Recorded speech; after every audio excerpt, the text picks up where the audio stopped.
Kind of love how our society is turning to Mark of the Beast, you morons. What do you think an ID is? You got to have an ID for that. You got to have an ID for that. You got to have an ID for this. You got to have an ID for that. Why don't you just put the mark on the forehead to signify that's who we are?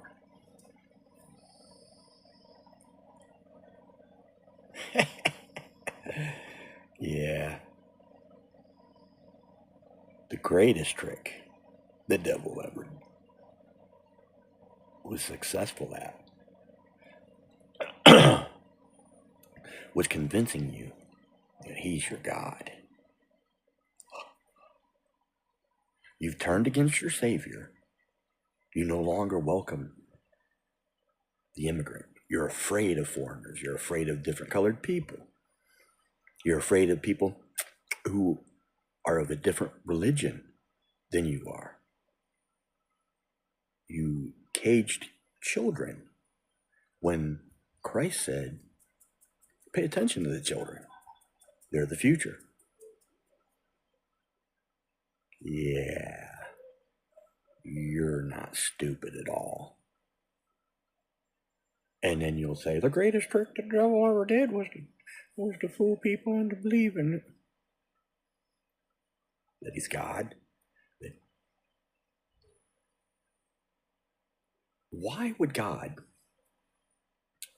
create this planet and then hang around and watch it?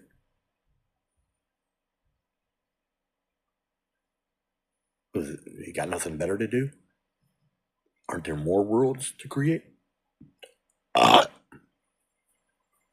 are no more worlds to create? Is it all? Is Chuck done?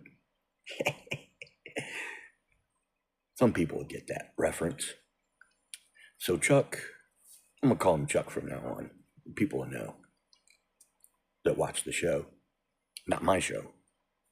Their show. Supernatural.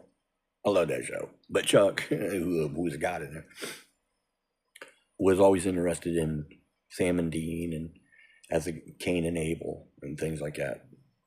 I love that show. But even in that show, I'm like, Chuck can go all these different worlds. Why this one? Why so interesting? Because he's the devil.